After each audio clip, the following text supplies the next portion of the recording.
মাননীয় মুখ্যমন্ত্রী মমতা বন্দ্যোপাধ্যায়ের অনুপ্রেরণায় রাজারহাট গোপালপুর বিধানসভার বিধায়ক অদিতি মুন্সির উদ্যোগে দমদম ব্যারাকপুর সাংগঠনিক জেলা তৃণমূল যুব কংগ্রেসের সভাপতি দেবরাজ চক্রবর্তীর তত্ত্বাবধানে একটি অনন্য সামাজিক কর্মসূচি।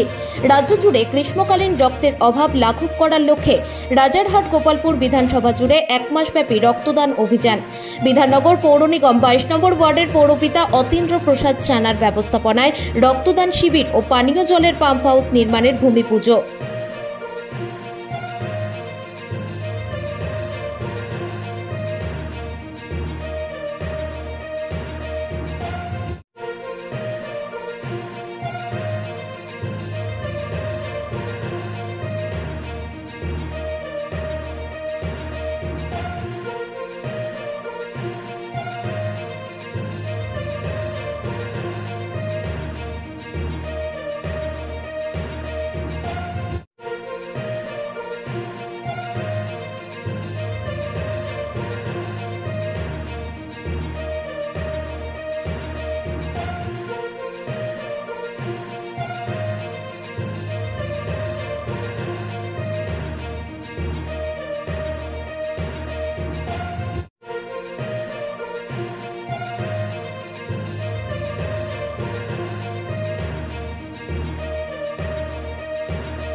বাইশ নম্বর ওয়ার্ডের প্রচুর কাজ হয়েছে, কিন্তু এখনো সবটা সম্পূর্ণ হয়নি। বেশ কয়েকটা কাজ, রাস্তা, নিকাশি ব্যবস্থা উন্নয়ন হয়েছে, জলের পাইপলাইন বসেছে, তিনটে নতুন পাম্পিং স্টেশন হচ্ছে, একটা স্বাস্থ্য কেন্দ্র প্রায় শেষের মুখে, আর কয়েকদিনের মধ্যে আমরা উদ্বোধন করতে পারবো।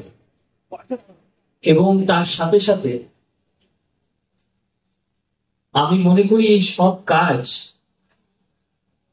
আপনাদের সহযোগিতা নিয়ে অতীন্দ্র সানা এবং তারা স্ব ইচ্ছায় এই রক্তদান শিবিরে অংশগ্রহণ করে রক্তদান করেছে। আমরা মনে করি যে সময়ে সাধারণ মানুষের অসুবিধা সুবিধায় তার পাশে থাকা, এবং আমি মনে করি যে এই রক্তদান কর্মসূচি মধ্যে দিয়ে আমরা এলাকার মানুষের যখনই রক্তের প্রয়োজন হবে আমরা তাদের কাছে সহযোগিতার হাত বাড়িয়ে দিতে পারবো, বিভিন্ন ক্ষেত্রে তাদের পাশে থাকতে পারবো। একটি রক্ত সংগ্রহ যে কাজ, সেই কার্ডের মাধ্যমে আজকে 22 নম্বর ওয়ার্ড তৃণমূল কংগ্রেস আয়োজিত এই রক্তদান শিবির, মূলত যার নেতৃত্বে এই কর্মসূচি হচ্ছে আপনাদের পৌর প্রতিনিধি অতীন্দ্র সানা। মঞ্চে আমরা এই দলের যারা মূলত নেতৃত্ব দেন, পীযূষ সানা থেকে শুরু করে, সুধাংশু ব্রহ্ম থেকে শুরু করে, যুবর অন্যতম নেতা ভাই বাবু থেকে শুরু করে এই এলাকার বিভিন্ন স্তরের তৃণমূল কংগ্রেসের নেতৃত্বরা, কেষ্টকাকা থেকে শুরু করে, দেবু মন্ডল থেকে শুরু করে, মিন্টুদা থেকে শুরু করে, প্রত্যেককে আমার আন্তরিক শুভেচ্ছা এবং অভিনন্দন জানাই।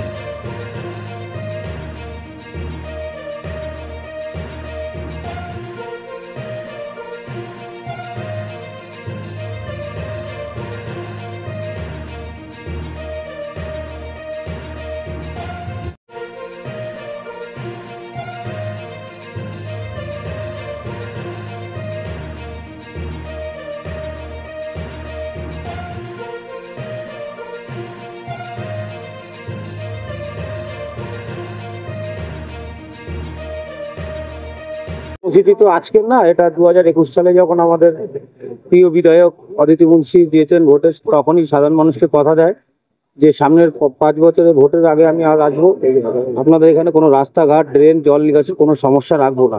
আমাদের ওয়ার্ডটা ছিল পিছিয়ে পড়া ওয়ার্ড, তাই আমাদের এমএলএ অদিতি মুন্সি, দেবরাজ চক্রবর্তী এবং আমাদের প্রিয় পৌরপিতা অতুল প্রসাদ সানার সহযোগিতায় একসাথে মূল কাজ চলছে সারা ওয়ার্ড জুড়ে। যেদিকে যাবেন সেদিকে রাস্তা হচ্ছে দেখতে পাবেন, যেদিকে যাবেন দেখবেন ড্রেন হচ্ছে, যেদিকে যাবেন দেখবেন জলের লাইন হচ্ছে, প্রচুর উন্নয়ন হচ্ছে।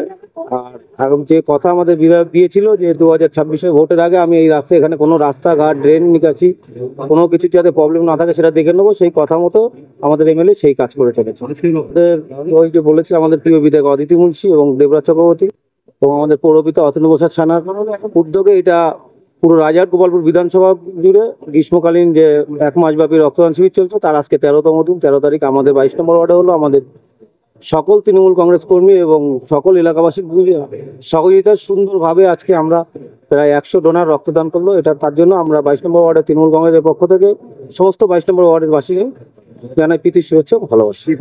যারা রক্ত দিলেন তাদেরকে আমরা বিশেষভাবে ধন্যবাদ জানাই। এইভাবে যেন আমরা, এটা তো আজকের প্রোগ্রাম না, এটা 5 বছর ধরে হয়ে আসছে, নেক্সট ইয়ার যখন হবে তারা যাতে এইভাবে আমাদেরকে সহযোগিতা করে, আমরা তার জন্য ধন্যবাদ জানাচ্ছি। আপনার নাম? দীপঙ্কর সরকার। এডুকেশন? আমি এখানে একজন সাধারণ তৃণমূল কংগ্রেস কর্মী। Thank you. দেখতে থাকুন, সঙ্গে থাকুন বেঙ্গল নিউজ টিভি।